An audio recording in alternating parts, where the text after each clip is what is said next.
From Significant, this is Crack It in an Hour. Hello, everybody, and welcome to another episode of Crack It in an Hour. I'm Simon. I'm Jessie, and today we have a guest. I'm so excited. Buddies. Thank you. Is this my camera? Yeah, sure. Whatever camera you want. I'm Brooke Lonegan. I currently lead creative strategy at Audible, although opinions are my own and don't reflect my employer, as those we legally say. Good said. Brand and creative strategist by trade, and a friend of the pod. Friend of the pod. It's amazing to have you. Welcome. I feel like we've been talking guys. about having you on for so long, and there have been maybe a few episodes in the past where you were, shall we say, I have opinions. upset that we did not invite you to TV share said ones. opinions on the pod. I have a lot of opinions about television. Yeah, Brooke's Oh, really I mad bet. we didn't I have bet. the TV I can see that. episode. Yeah. I watch a lot of television, and really anything that has to do with entertainment consumption would like to be called for my opinion. Well, we know you're a mandatory call the second Thank that we're you. doing one of those subjects. Thank you. For those of you who've listened before, you know it's 1 hour with one problem to crack once a week. And we have the guest bringing the problem this time and the guest keeping track of time. Do you want to start the clock? Oh, I sure do. Yeah, we All put our right. guests to work Awesome. here on Yes. Crack It It. says 7 hours and 30 minutes. Maybe. I don't know. Okay. Ready to go. Okay. We're on time. Okay, Brooke. So Okay. Tell us. what problem do you want to crack today? Okay, guys. So I know we're at time, but I have to do something for dramatic effect for the bit, obviously. What we're going to be talking about today is what should be one of the most exciting words that I say to you guys. And I'm going to ramp it up continually for the bit. I'm so in for the bit. Libraries. Libraries. The most exciting word you have ever heard. Okay. So the problem we're going to be talking about today is particularly how do we revive the library? And I'll talk about why that's important and what that really means. What Oh my I God, probably so good. have brought too much about really what good the one. actual solve or problem is here. Not solved, because the problem is. But I'm going to give you some background on why that's important and a little bit more of how we can triangulate this problem so we can attack it in a fun way. First, I want to know, what do you guys think when you hear the word library? Were you so Old. excited that that's the word that I said? It's funny. I bet I haven't used a library for my own personal use since I can remember. Yeah. But because I had kids, we would take our kids to the library for course. books and I stuff figured like you'd that. have Yeah. Good anecdotes Yeah. there. But not for myself. I'll just buy a book on Amazon. Yeah, You know what I mean? I sure do. When I first moved to LA, one of the very first things I did was get a library card at the West Hollywood Library. And then I used it once and I've never been back. And I don't know why. Yep. I don't know why, because conceptually, Yeah.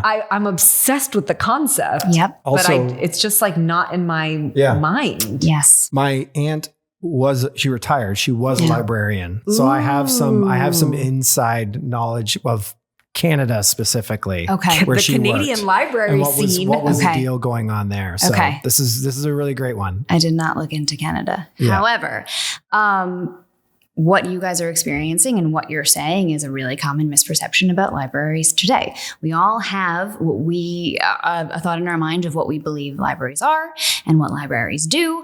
But really, libraries over the past couple years, decades, however long, have been quietly transforming into these incredible interactive community hubs that are actually providing a lot of essential services and creative services for people well beyond lending paperback books. So I'm actually just going to click in here. I'm burbanklibrary.org and let's see what happens here when I open up this link about what happens in the Burbank Library. Burbank Library, for example, which is where I live, a really great place. They have a Spark digital media lab, which includes a sound booth. They have 3D printing, animation software, sound editing and mixing, video editing, web design, free software, Canva, Code Academy, all of these free softwares. What? They have free, things you might expect, like free subscriptions to New York Times and different things like that. And that's just some things that Burbank offers, but a lot of libraries offer many, many different services like technology, literacy programs, again, dedicated maker spaces. You can check out non-traditional items like seeds. There's seed libraries. You can check out instruments, and libraries. Oh, and they also tend to offer language classes and resources for people who are learning English. So libraries actually have really been evolving to meet the needs of this digital age, and the changing needs of consumers. So that's great. And most people don't know that. Right. I mean, my mind is blown. I didn't know that. Yeah. Yes. And should I keep going about why this is an issue that most people don't know? Definitely. Okay. So the reason that's an issue, that this is at its core, I believe, a branding challenge for us to attack, is because first of all, okay, so there are more libraries in the US than there are Starbucks or McDonald's. There's like 17.5 thousand libraries. And that's only public libraries. It's not even including, like if you put in college libraries, it's like 125,000. Right, yeah. So public libraries, there's more than there are Starbucks or McDonald's at a 2024 count. But there isn't like one central library brand or one central system of like governance or funding or anything like that. Interesting. All of that tends to happen. All that funding and everything tends to happen at a very local level. So it's like City Hall, yes. not City Call. Yes. Yes. Funding it? Local taxes, Gotcha. like 85 to 90% of stuff is like driven by local property taxes Right. and municipal budgets and different things like that. There's the remaining slice of the pie is more things like, grants and federal funding, Right, yeah. or local philanthropy Yeah. or fees, which is a very actually small amount. But the vast majority of funding comes from local communities. So if people aren't seeing and understanding the impact that libraries are having on their local communities, it's going to get harder and harder and continues to be hard for libraries to secure the funding that they need and to continually keep up with the pace of what people need in this different infotech and sort of just holistic community service era that we're in. So Can I ask, are people using libraries less? So no, there is not necessarily a huge issue in most libraries with actual engagement and foot traffic, which is actually a little bit strange because people are reading less. Yeah. There obviously is, the global literacy epidemic, and people are reading less and people are less literate, and all of that is sort of wrapped up in this. At the same time, sorry, I'm a book gal in the book industry, so I have to talk about some of this stuff. No, this is good to hear. I Crazy. didn't know this. Yeah. I didn't know there was a literacy. I feel like I'm just Oh at the my Brooke TED gosh. Talk and I'm like, yeah, we did a whole episode Yes. on it. You remember No, getting the- people to read again? Yeah. No, I There- just read another article today about how we're about to enter like a Literate society. post-literate society. Yeah. Where Yeah. people don't know how to read? Yeah, people just like Yeah. don't want to, don't care, don't like. Yeah. That's dark. Yeah, Yeah. I think I have this one source about that in particular. It's approximately 130 million adults in the U.S.,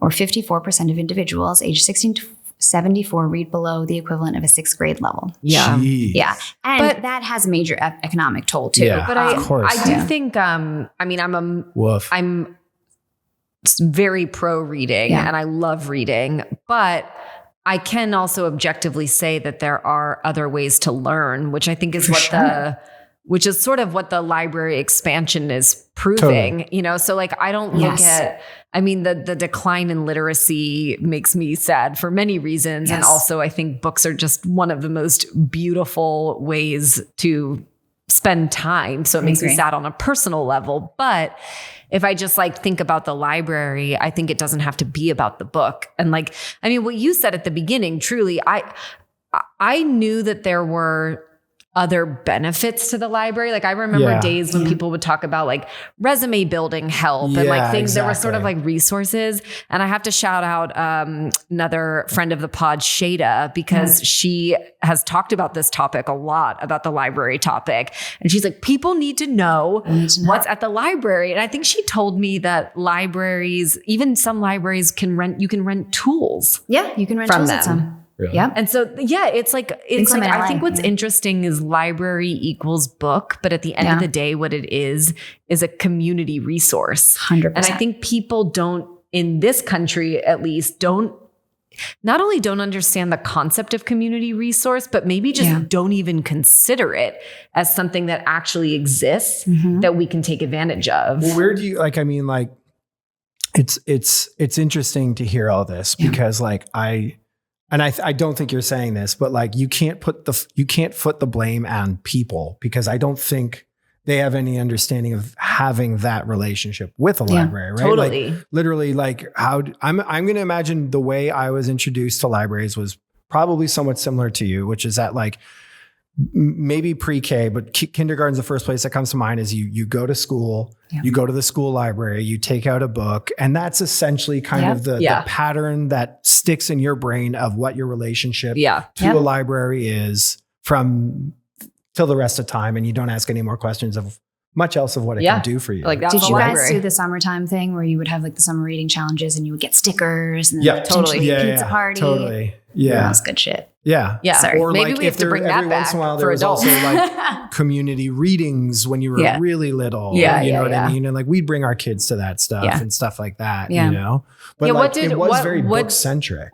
Totally book centric. And I think, I mean, even it's interesting because we could look at our generation and be like, well, that was then. But even you're saying, even when you brought your kids to the library, it was still centered around books. Yeah, we're gonna take out some books you're excited about, and then we'll return them and get more books you're excited about. Did you bring them to events at the library?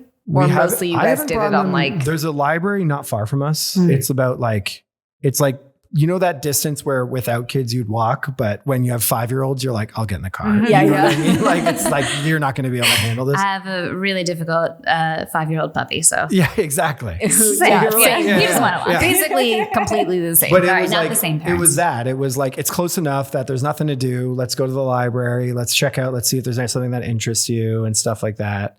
And like the way you would sometimes be at a reading is like you'd stumble in and see they were doing one. Yeah. It wasn't so much like, oh, let's go to the next reading. Yeah. Well, it made me think about like, at the Apple store, how like they'll do the demonstrations of obviously they're just demoing the product, but they're like, they'll do a photography class or they'll do, when you were listing off all of the things that are available from a resource perspective, like Canva, for example, I think Canva, I wish someone would just sit down and teach for 1 hour and teach me how to make the most of Canva because I am not I cannot learn by watching a tutorial. That is not my style of learning. I cannot just watch a YouTube video. Yeah. Everything I do in Canva, I've sort of figured out for myself, but I know I'm massively underutilizing it.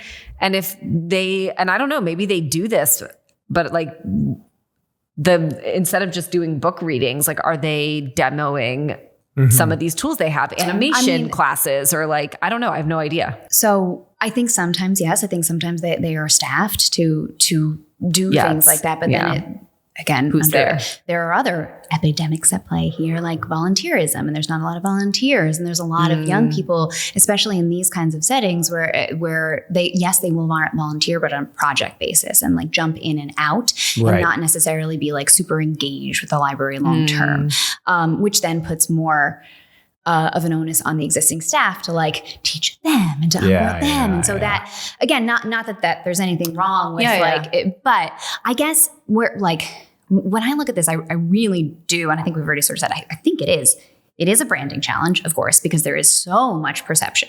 And if I were just say like, go for like, let's just rename it. Let's like, it is a branding challenge because it is, we all obviously have so much existing baggage, positive, mostly positive or otherwise, with that word. Etymology wise, like library is like book. It means book basically in all of the languages. But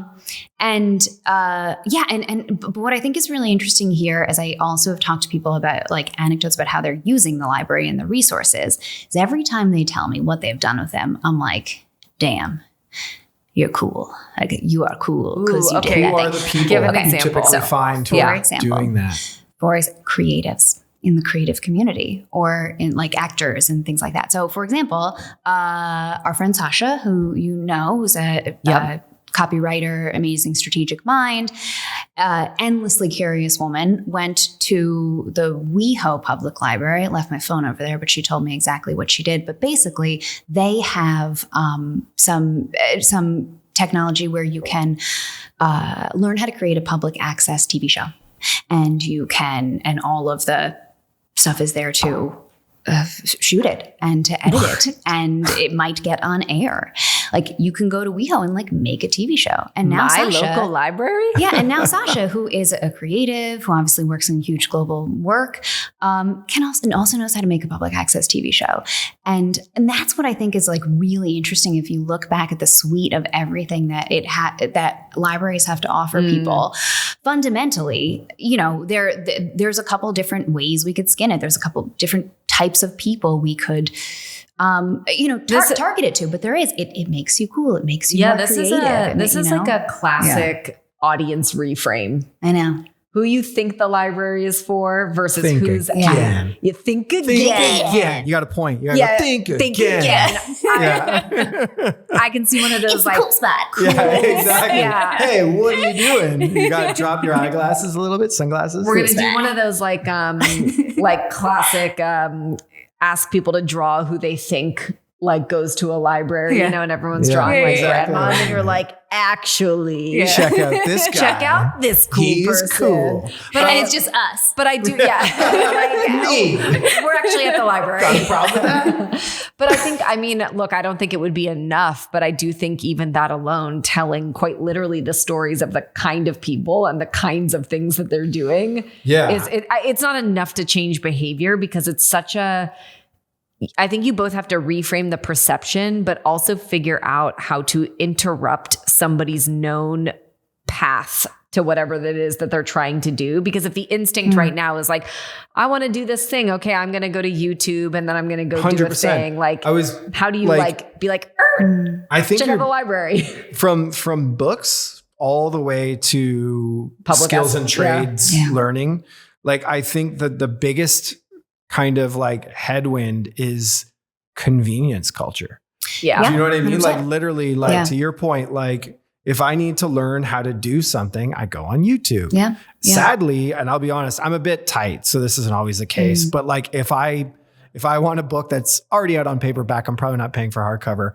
I'll just spend $8 to order it on Amazon just to save me the trouble of what would have been for free. Do you know what I mean? Yes. And I think like that to me seems like a massive kind of barrier. And with that in mind, I do wonder then if the real target is a little younger, a little bit more Gen Z, whose pull is towards, I really want to be part of the creative community. Right. All I want is to be a creator. All I want is to be able to show off. And they're like the pull towards what that lifestyle is offering them ostensibly, and like becoming a creator, becoming a creative individual who can show off about yourself, maybe is a great enough pull to get them into a library, to get Canva for free and become famous on now TikTok. You're talking about something even bigger, and I think it's like, it's a topic, but like your idea of like reframing library not just as skills and books, but also as community. You know what I mean? As like community of people who are like-minded in learning that skill, who are interested in books. You know what I mean? Like things like that. I think it's pathway to a very specific community, which you're saying is the creative community, which I do think is cool and aspirational. And it is, whether it's like pathway to become a creator or just part of the creative community. I don't know why I said creator so weird. Creator. But it could be both, because it actually does offer you, because it does have the pathways, it has the tools to these slightly more, easier to access creative endeavors that people are doing. And you don't necessarily need to just do them by yourself on your couch. You can go to a library and meet other people. And I don't know exactly how, because I don't know that those programs exist, but I also think, I was just going to say, because your convenience culture thing is interesting, because I agree it's a barrier. I don't know how big the size of this audience is that I'm going to suggest, but I was like, there are known different learning styles, right? Some people learn by doing, some people prefer visual, like some people are, audio learners. For you, the convenience of turning to YouTube is like, if you want to do something, you go to YouTube. I legitimately cannot learn something off of YouTube. It's like my brain just cannot do it. So when I want to learn something, a lot of times I actually feel like I hit an immediate roadblock, because I'm like, actually for me, the best way to learn is to like hire a professional to show me for if I want to learn to play an instrument, I'm going to get lessons and not take those online. I'm going to go find someone nearby.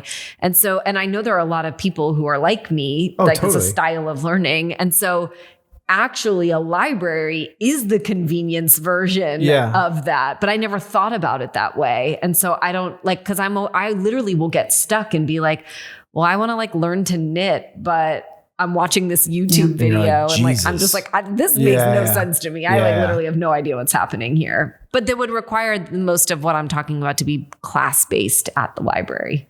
Yeah. But I do think maybe it almost could become a convenience play for a certain audience. And there are a lot of different accessibility tools and things. There's there's a large library of Braille books at Burbank Public Library I saw, and obviously, audiobooks and different things like that. So there are different styles, different ways engage with the content and stuff.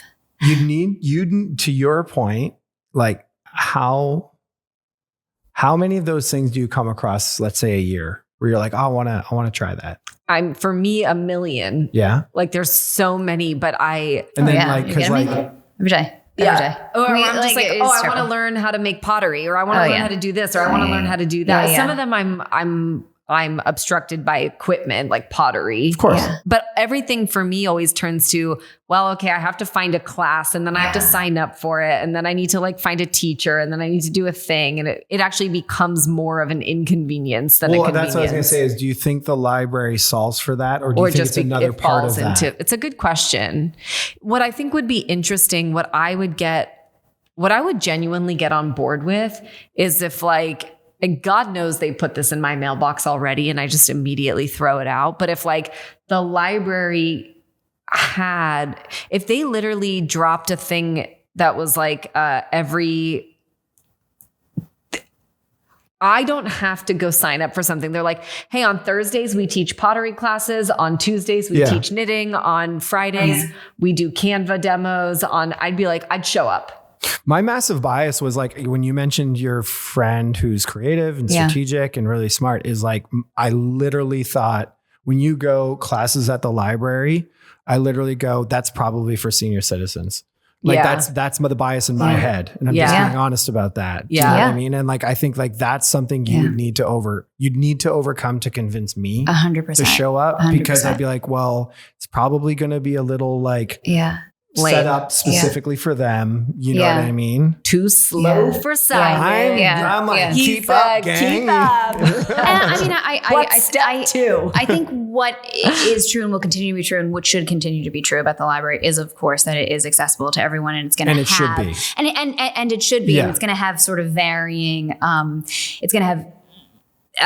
varying services that it offers for different life stages and income levels and things like that. However, I do think there has to be sort of a universal truth that can connect us all. That's less functional. It's less about here is the list of things you might want to do, and more we as a strategy weirdos start to talk about, okay, so in aggregate, what does that actually give you? Let's talk about, I think it's good to step back and talk about, I know it sounds like a dumb question, but what are the benefits of going to a library? We've touched on a couple, but I think we need a behavioral motivator here that is sort of rooted in that universal truth. I think one of them that we've talked about is this is your chance to be part of a creative community. Okay, maybe that's one option. I don't think we can use our beloved get hot strategy here for the library, but I think everything we've touched to me at least, whether it's a book or it's a skill, is this is about empowerment and autonomy. This is about you're going there to come out a more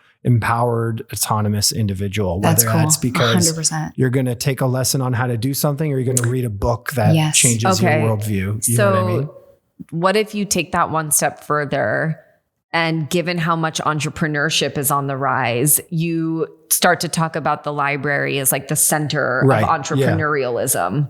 Like, because it's about giving you total control of your future, giving you agency, giving you like autonomy. You don't want a boss. Go to the library and figure your shit out. Like, I think you could play into that sort of mindset, that opportunity, and sort of give it like a purpose, but not one that's so niche that like it can't, because the concept could apply to many things, but I think it at least picks up on like a cultural vibe that would pull the library like up a little bit. And we know that it's like a rising desire from people to be entrepreneurs. I think to even then just narrow that in a little bit more, it is a gateway into autonomy and entrepreneurship and all these things. But if we were to narrow it in a little bit more, it's like, it is just the first step, but it's an incredible first step that you really wouldn't be able to make without it. So for example, like when I used to be a voice actor, when I got into voice acting, I did something that a lot of voice actors do, which is I got real pumped about the equipment.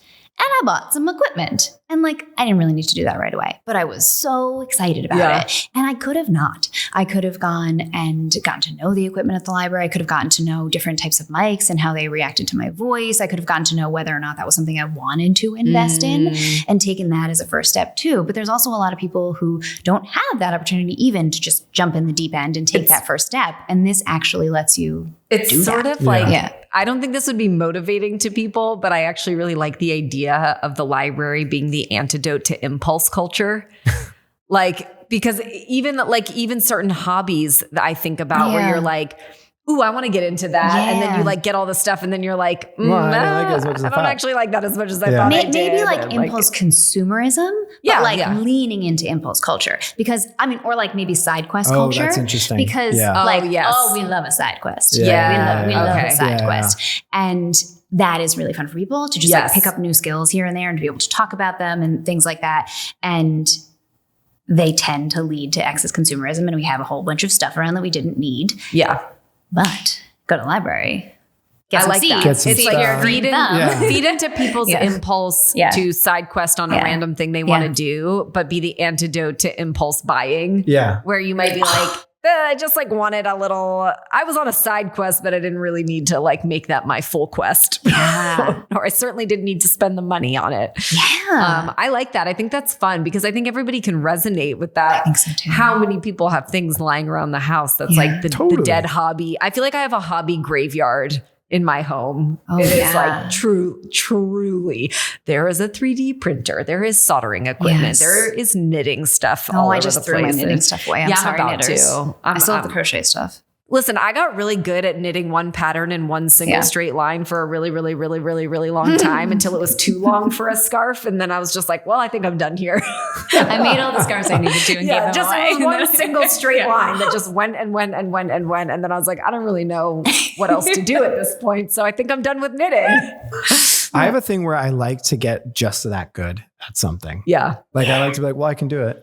Yeah, I can knit. I can't do it great, but I know how to knit now. Yeah. You know what I mean? Yeah. Like, knitting's a tough one because then people are like, oh my God, can you make me a hat? I'm like, I can make a pot holder or something that's a little longer than that, or basically a scarf. A giant scarf. Whatever direction it's going linear. Give me the length of scarf and I can make the length of straight line that you would like. That's what I can do.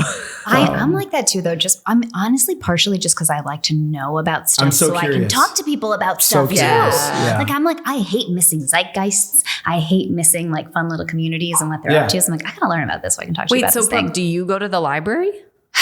I have a library card that I am proud of having. And I donate books to the library. Okay. It was a side quest. It was a side quest. I don't go to the library. Has this made, when you started to like think about this topic, has it made you rethink whether you would? I mean, to your point, you are a person who loves not only side quests, but like trying things so that you can talk about them and engage in them. Does this make you rethink? Yeah. Maybe I should check out 100%. the Burbank Library? I will say there are times that I have absolutely looked into like if their vocal booth was available, for example, and there's people who really want the vocal booth. So that's been difficult. But yeah, I mean, I do keep up with some of the events that they have, and I'm not good at going outside, you know? Well, that's what I mean. It is hard to go outside. It's really difficult. It's like all the way out there, you know? We're weirdly kind of talking about a bigger conversation too, which is just sort of like people are less interested in community.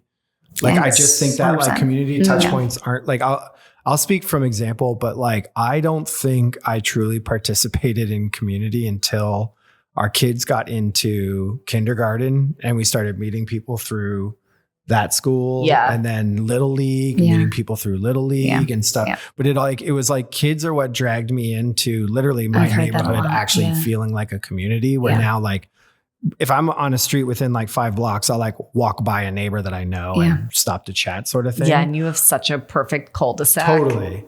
So like, it's very like, but like up until that point, I wasn't particularly interested in giving up what I needed to give up to be a part of a thing like community. You know what I mean? So I was wondering, this is like very specific to LA, but you know how in LA, especially during the summer, they do the movie nights like in Hollywood Cemetery or on the roof of whatever.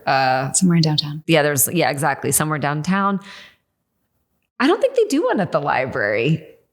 I feel like they should. I mean, maybe the space isn't there, but like I know the one in West Hollywood has a massive park. We have next to nice park in Burbank. Yeah, as well. and so I don't know. It's interesting to me to think about how does the library inject itself a little bit more into city culture. Yeah, that's smart. Like, and so that's just one example. But like, I think about movies at Hollywood Cemetery, and like to me, I'm like, oh yeah, that's cool, and I want to go to that. And how does the library get itself into I don't know if there are other examples of that, but into like city culture in a way that sort of makes people, even if it's literally just a way to drive foot traffic, that suddenly people are like, wait, why don't I come here? This place is great. It's fun. Well, if we are sitting with, for a second, framing something up around the creative community, and I think about Burbank in particular, like Burbank is, the Halloween capital of the world. Like I don't know if you guys know this about Burbank.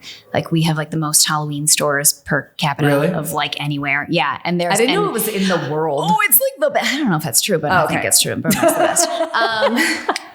That's okay. We're not fact checking.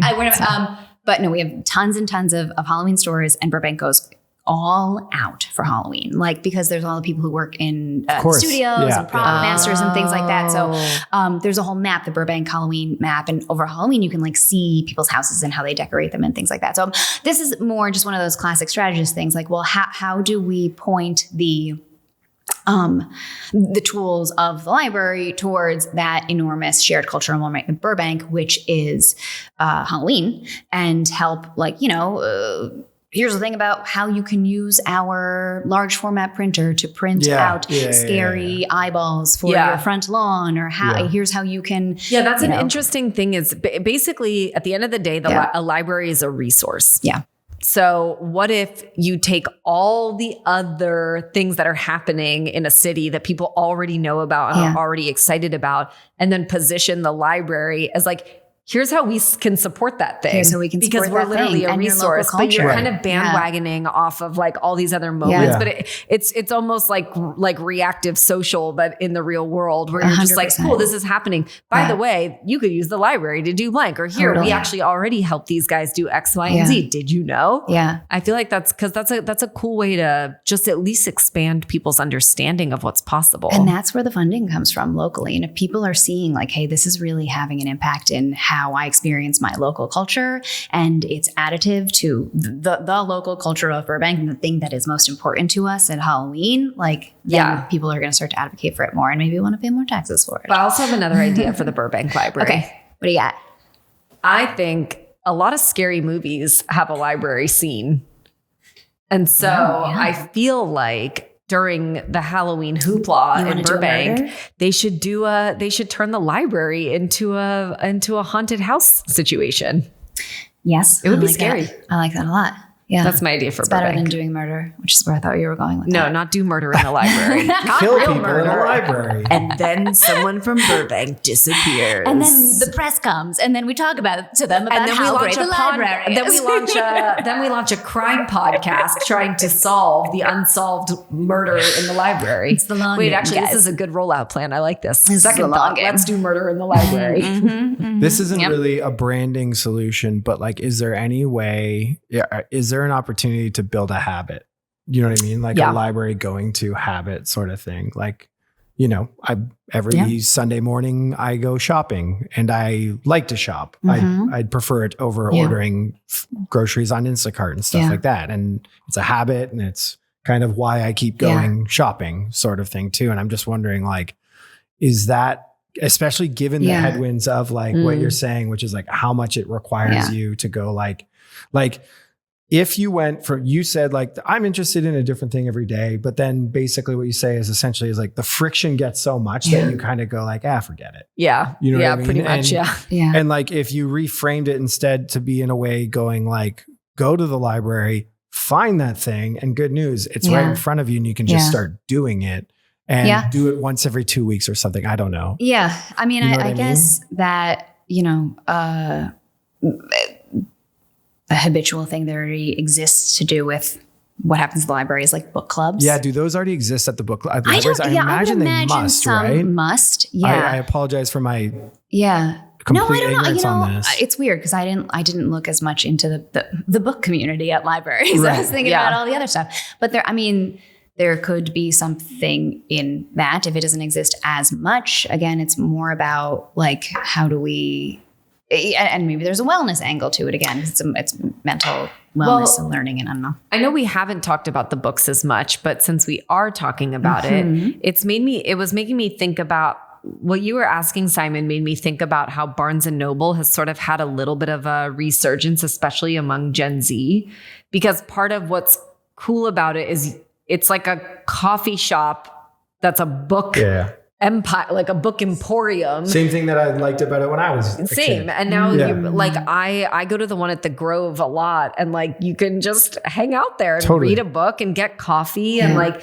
in theory, that is the library before Barnes and Noble. Like the library, you should be able to hang out, read a book, have a cup of coffee, Barnes sit and Noble around. had better real estate. And they had better real estate for it, and maybe better like somehow made it feel, it doesn't feel as there's merchandising. There's, I don't know. It's interesting to me because I think they've done a really good job making it feel like a third place in reality. A library quite literally is a third place. Totally. Guess there's less talking. The brand feels dusty. Like, like that, like to what you're talking about with like Barnes and Noble, you're like, why can't a library just be like, okay, we got the newest books. You can hang out as long as you want. You got someone serving coffee and muffins. I think for coffee is a real unlock, I gotta say. You know what I mean? I would go to the library for coffee. Because when you were talking about the habit, I was thinking, I think sometimes some of the easiest way to create a habit is to introduce an element that's already a habit for people. Yeah. So like Sunday mornings, I love going out to get coffee. Normally I make it at home during the week, but on Sundays I love getting coffee out. And then I was like, oh, maybe if all of a sudden my new favorite coffee shop was at the library, like habit introduced, but then it made me think about Barnes and Noble. Like, why isn't the farmer's market in the library parking lot? I don't know. Well, I mean, that's a good question. That's a good question. It's close, but not close enough to make it a habit. But I do think we should open a lot of coffee bars in libraries. Cool. I mean, the one of the busiest coffee shops in all of LA is the little coffee stand outside of the Pacific Design Center. Cool. The one, I think because it went viral on, actually the one 2 streets down is the one that went viral, but they have like a secondary location and people literally are lined up like all for the way just down. coffee. Yeah. Coffee. Never, I know you and I have strong feelings on this. About this, but coffee should be simple. Well, it should taste like diner coffee. Yes. Oh, I mean, like, are any of us different in that opinion? No. I'll put my like coffee should be simple and stuff aside, but like they're like, I love a lot of beverages. I've yet to find a place where I'm like, I'm willing to line up an hour for said beverage. whether it's alcohol, whether it's caffeinated, Oh, yeah, no. whether it Yeah, is I like feel the same. the idea of like lining up for a beverage to me is like completely What's lost. the on me. longest you've ever stood in line for? Probably for a beverage? No, for anything. And what was it? Probably like a ride at Disney. You know what I mean? Something like that's like very like, yeah, You had of course to. it is. What's You the know what I longest mean? you've ever stood in line? Oh, definitely just a Disney ride for sure. Yeah, something like an that. opening. Yeah. Yeah, exactly. Yeah. I don't think I would wait in line for food. Just wait till it I dies don't, down. yeah, exactly. Same. Yeah. Yeah. I Either did way. once. Yeah. 4 hours in line for a hot dog. You were waiting for us to What? ask you. In Chicago? How is In the hot Chicago. dog, Jesse? I couldn't even tell you. It's a hot dog. Online Listen, experience. In hindsight, I think it's one of the most ridiculous things I've ever done. But I have to say, in the moment, it was so fun. Really? Like everybody in line was so Yeah. People do it everybody for the sort line of experience. acknowledged the absurdity of what Yeah. we were doing. It was like a really famous place. It was shutting down. So everyone was sort of like, and like the line was a party. Yeah. Right. People were like drinking. Everyone was having fun, making Drinking friends. at the library. There Like, you go. Yeah, drinking at the library. Why is there no alcohol at the library? Or like enforce COVID style rules where like only a few people are allowed in at once. So we force people to queue up outside. Oh yeah, You know? yeah. Line up for the Yeah, library. What's that thing? It's called the library. Yeah, that's It's actually really really cool. funny. We should just hire a bunch of people to stand in line outside the library. So people are like, wait, what is that? You have to dress very specifically and bring your clothes for inside that are cool. That's amazing. Okay, we have 20 minutes, but which Oh, seems yeah. like a good amount of time. Yeah. But at some point, we got to just throw some random spaghetti about like Yeah. how we would rename this thing. How we would just Rename like the Yeah. library. Yeah, why not, guys? Does it have to be pragmatic, or can we just go? No. Simon No. says we get to play God on this Yeah, podcast, absolutely. so we can do whatever we want. Like, do you think you'd like, to your point, do you think you drop the idea of it's a library and just change the name entirely to Yeah. something else? Yes, based on whatever the brief is, like That's the cool interesting. creative spot that makes you a cool entrepreneur who makes Yeah, lots of yeah. money and is awesome. Okay, so let's brief. go. But like the idea That is was like it. the idea is like Very short basically like sentence. you want it to be like the creative cultural community skill center sort of thing. Like is Correct. the idea. But cooler. Yeah, But cooler. but cooler. I think it's like, again, like I think the thing I'm struggling with is like I don't buy it. Do you know what I mean? Like, Yeah, it's I like, mean, it's if like I'm that's honest- the part that okay. I'm like Okay, trying to here's figure how- out is like I keep going back to like, yeah, but how good is it? Who is the market for this? So that's the part that I keep trying to Here's a overcome because Okay. to your point, I'm wrong. Mhm. You know what I mean? And I'm trying to figure out like how could I rebrand it in a way where I think of it differently than what it is right now. I think Does that there's- make sense? Yeah, 100%. totally. Because Yeah. I think this is at risk of a classic rebranding like problem where you can define a new brand, you can create Yeah. a new audience, And but pay the off. experience Yeah, does doesn't not pay live off. up to Yeah. the expectation. And 100%. I do think about Yeah. the inside of a library and I'm like, Yeah. center of entrepreneurialism. Hell Right. yeah. And then I walk in and Yeah. I'm like, oh, this is silent. Like we have to be quiet. Yeah. I'm For sure. Like, I don't know For how sure. Yeah. it's sort of, but you made me think, Simon, like we're always so quick to be like, how do we make this cool to younger people? But like, is there a world where you just lean into the benefit of the library for like people who are retired For sure. and want to keep learning and are curious people, but like don't have as much of an outlet for trying things Right. or doing things? I don't know. Or do you do the old like another thought too is like, do you make the quirks actually the strengths? And you're like, listen, like in a world full of idiots, intelligence is rebellion. And you Yeah. sort of kind of like frame it that way, I like which is that. which is like, you want to be a badass, read a fucking book 100%. or learn a skill or Yes. Yeah, I figure like something that. out like Yes. that. Do you know what I mean? Yeah. So it's not like you don't say it's not called the library anymore. It's Yeah. called the this. You say, no, it's go to the library. The library is Special. for I people like who that. want to give a shit and want to Yeah. understand the world. You know what Go I to mean? the library and if you don't want to, it's not for you. Yeah, like it's just exactly. it's not. Yeah. I really do like Mhm. that because I think unless we do play God and quite literally rebuild the experience from the ground up, I think the most Just wanted to hear your realistic weirdest names, but that's yeah, we can still think of weird names. I haven't thought of one yet, which is when it comes to me, I'll just. But I like. I do think you have to take the quirks and turn them into your strengths and advantages. Right. And I like this idea of like you're either, like. If you want to be different, I mean, my God, like you could use it as the antidote to AI. Anyone who's like, there are so many things that you could potentially push up from where we are now in culture to use as like an enemy to 1,000%. raise the library's profile. Yeah. And it's interesting. It's like the things that I've been looking for the library to do for me. It's not that I can't do them. It's that too many other people want to do them and there's not enough to go around. Like when I was trying, like, you know, it was like the podcast booth was booked out. So maybe there is a way for us to also make like a, I don't know, like what is the word I'm looking for? Waitlist, like a culture of like a line culture for the library, for like a conceptual line culture. Like get people really pumped around like when they're going to put out the new batch of times that you can go use the 3D printer. Yeah, think about like that. All of, again, very LA, but like, okay, there's like the hottest new ice cream in LA. You can only Henry's ice cream. It's really good, Simon. I know how you feel about ice cream. I'm lactose intolerant. It's a drop once a week. And like you gotta there's a time frame and you gotta and they drop one flavor a week. And then you're like, and the time comes out and then you're like, yes, I want one. And then you go pick up a pint. And it's pints, like that's it. And it's really good. It's a really good ice cream. So simple. like lives up to it's simple, but it does play into the like, oh my God, what's the flavor going to be? Totally. What's the drop? And like, I don't know how if you're even like, we're dropping studio times, you know?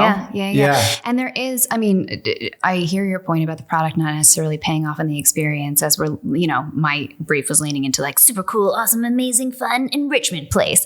Not that yet. However, could be. It could be. It could be in that like there is a cause and effect of, you know, if people don't know and start to believe some of the truth of how cool this can be and what it can do for them. And we create a scarcity mindset around some of these things that are only scarce right now, like so that people get more engaged in them. If we do that right, then we can start to scale the product in a way that is more super exciting for I buy everything you're selling. Yeah. I'm just like, it's like for me, that brand of library, I can't overcome. And to your point, like, but if you I liked go your like, framing. if you go immediately, like, no library, but now it's cool. I'm like, I don't know. But if you do the steps of your, like, for example, like, you know, like you're talking about things that aren't what I was terrified of. Like if you're like rent a booth, we'll assume you know how to use the booth. We'll turn it on for you if you really need help. But like, then we'll get out of your way and let you use a booth. Like my fear was it was going to be like, okay, class, today we're going to do taxes and we're going to teach you. And you're just like, I am going to kill myself. You know what I mean? Yeah. But what you're talking about is like a really dynamic sort of like way to just take it on DIY yourself sort of thing. And actually, like, I think the thing that you said that has stuck with me the most is the idea of autonomy. Yeah. And libraries giving you autonomy. And what I think that really nicely fits with a mindset and existing parts of the brand now is just this sense of like quiet, calm. Yeah. Figure it out. Yeah, but like good loneliness, like when you go to a library, you aren't really going for like maybe you are going for community, maybe, but you are primarily going for introspection and quiet and calm. And so I actually think like something productive.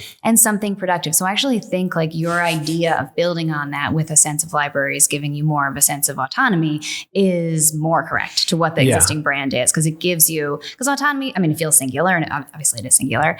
So I think there's something more there. And then I see it maybe being more for the proud introvert, like my husband, who's like very, very, very creative, but also could totally just spend 100% of his time like alone in a dark room doing his creative pursuits and be thrilled about it and doesn't need to know, you know? Yeah. So this is a huge opportunity too, to like, if I dare to go like a step further, like this is like a huge opportunity too, where it's like, when you have something that's sort of like, this is a machine for autonomy, we're going to help you be able to do whatever the hell you want to do in the right space to do whatever you want to do. Like if at that point, like in this modern, like trying to attract Gen Z world, if you just started inviting creators and influencers and just like, what would you do with the library? Yeah. And make that your sort Yeah. of platform Yeah. as like a way to kind of start inviting, Yeah. like getting younger people excited 100%. about the idea of a place that you can make your own thing out of Yes. is like a very sort of like It's such a large interesting- tool set available to you. It's such, Like, and it starts to become very interesting. Yeah. And then when you can have like creators making cool content of like, Yeah. I made this at the library, Mhm. it completely reframes sort Yeah. of what it can become. Yeah. You know what I mean? Yeah. I like the individuality side of things Yeah. versus community, honestly. Yeah, I do I think too, you're right. actually. Yeah. It's so Yeah. low hanging fruit to go the community Yeah. angle, but it's more powerful Yeah. to go the individual angle. And it actually plays into the strength of almost, it's a community object, but the experience at the library is more individual than it is. Yeah. It's, it's Yeah. quiet. It's like your time. It's, the Yeah. autonomy and the agency piece I love. Yeah. I have a name for you, Brooke. Are you ready? Oh, I'm so ready. Okay, Simon, you said a line about, I'm gonna butcher it, but I really liked it. It was like in a world where intelligence is, or when we're I don't know, where people are getting dumber, intelligence is the new rebellion, Yeah. something like that. Okay, this is the name of a movie, but I think it would work really well Okay. for the library. Revenge of the Nerds. I like it. Singular. Revenge of the Nerd. Singular.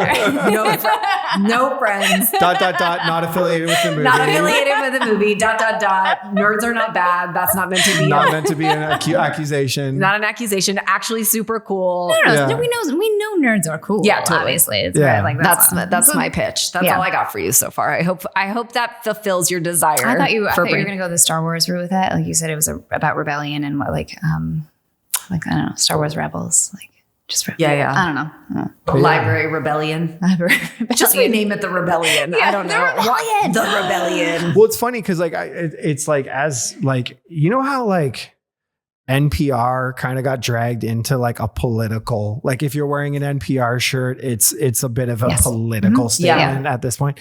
It's interesting that like libraries never did. No, New York Public Library. Does I it? feel like the tote I bag like a little, in the yeah. like the Is that the like a NYPL. gesture? I think it has the similar NPR vibe of like if you're like repping an NPR tote bag or like a New York Yeah. Public Library tote bag. I mean, I don't think that libraries In general, have that.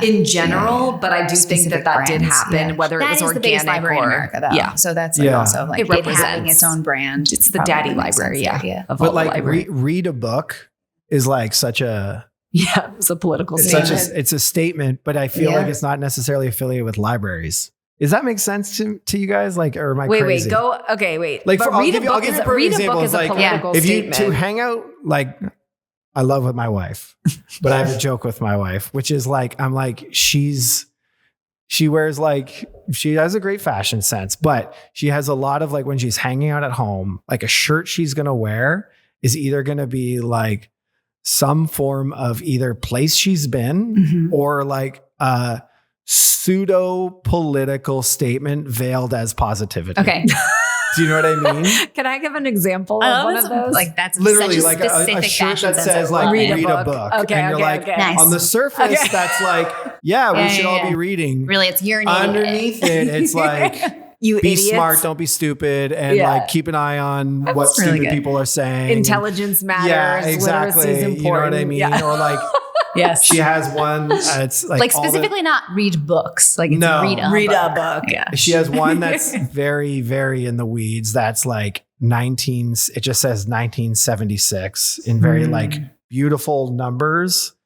And everyone goes like, oh, is that when you were born? Cause could be, but it's when Roe v. Wade got passed. So it's like a lot of stuff like that. Right. Yeah. That's incredible. And it's interesting cause like to that point, there's no library in her wardrobe. Do you know what I mean? Like it's like all, in theory it's of like all the that people. feels like of Yeah. all the things, that is like one of those things that could have been like dabbling in politicalness Yeah. a little bit Yeah, to that's get so a little attention, but it never did. It never did. You know what I Interesting. mean? Yeah. I so mean, the it's read a like- book one would work really well, but like I like the idea of like if we take where we're this isn't the right language, but if it said like like get smart, take control. Like, you know, Go to the library. Go to the library. But it is like get a library card is kind of a fun statement. Yeah, that's true. That's even better. I actually, like, similar to your wife, I have a weird niche fashion thing that I really like, graphic tees with provenance. Like I have one that's like Cheese Store of Beverly Hills, or like Handy Market, which is down the street. Like any of my t-shirts that have something on it, it's not like Mickey. It's like Handy Market, which is like just down the street from my house because I think it's rad. So I do think like, and it is a local, like Burbank, local LA thing, like to show it off. So I do, like there are branding opportunities for sure. Yeah, merch opportunities. Especially because, like, even if this is on a brand that is a little bit more about individual empowerment and autonomy, I think the something point there. is that there definitely is. But the point is still for us to get funding via like communities seeing the impact of this thing in their community. And so let's get people rad merch also in addition. I know what I want my shirt to say. Okay, what do you got? I wanted to say, get a life, get a library card. Yeah. There you go. I'd be like, that's cool. I like that. Get a life, get a Because library it kind of card. sounds like Well, it's also a little optimistic and fun. And I'm just like, no, but I mean it in a nice way. But also, like, get a fucking life. Yeah, get totally. a damn library card. You know what I mean? Something. It's. I'd be inspired by that. There is something in autonomy and independence and empowerment, because I think, like, especially to the chapter of the library you're discussing, pun intended, like of literally like this, like we are going to have booths where you can learn things and do things on your own. Yeah. I think that's like really, really interesting. And I think like also like, I don't know anything about the library, so I'm totally talking, I think, but like there's something to be said for libraries living in this modern moment, right? Like the reason like something like a booth gets me excited is it's like, okay, well, like obviously you're creating media, you're a media creator now, which like anyone can do, but then also it's not like my cliched memory of the library is still like in a packed room of 15 people where they're teaching you something very slowly. Yeah. As opposed to what you're talking about is they're like, okay, here's the controls. There it is. Figure it out. If you need help. Yeah. You know what I mean? I think you asked at the beginning about like what image comes to mind or what thought comes to mind. The most visceral thing for me is like everything covered in plastic. Like, you know, like all the book covers. Like the books were all like those, like, and they were all sort of, they used to be clear, but they're all like vaguely brown. Like they're starting to fade. And it looks, and I'm like, a little cloudy. A little cloudy. And to me, that is like, even if I'm not thinking about a book, the like visual in my mind is sort of this like cloudy plastic. Yeah. Like 100%. But when you start talking about booths and here's a mic and figure it out, like that image immediately disappears. I have a completely different visual in my head. Yeah. How much time do we have left? Should I 4 minutes? And should I start the wrap up? Yeah, start the wrap up. Okay. So, Brooke, you brought the great topic of how do we revive libraries? We talked about all the other things it does. I think that was kind of like a big thing I didn't know. Yeah, I had no idea. Hardly talked about books. I don't even know. Hardly talked about books. We had a conversation around convenience culture and just like how that could be a headwind from it. At one point, we did land on community as maybe that's something that we can offer, but we moved on from that. We started talking about skills and kind of specifically how we learn skills. And Jesse, you mentioned how your way of learning skills is very difficult through YouTube because you kind of want to get the person who knows how to do the thing. We talked about, then we kind of landed on this idea of empowerment and autonomy, and even going so far as to start talking about entrepreneurship and things like that. And kind of how the library is this great idea of the first step and how that could actually be used to allow you to go on those impulse side quests without the impulse consumption, which is kind of an interesting thought as well. How to inject the library into city culture, specifically Burbank, and kind of how it all appeals to Halloween and all that sort of wonderful thing. Spooky library. Then we started going into the idea of like library as rebellion, as good loneliness, as individuality. But I think all in all, we were starting kind of listening to it now. It's like all of those things were really kind of still coming out of those ideas of empowerment and autonomy. Yeah, totally. And I think that's about where we got to. So Jesse, I'll ask you first.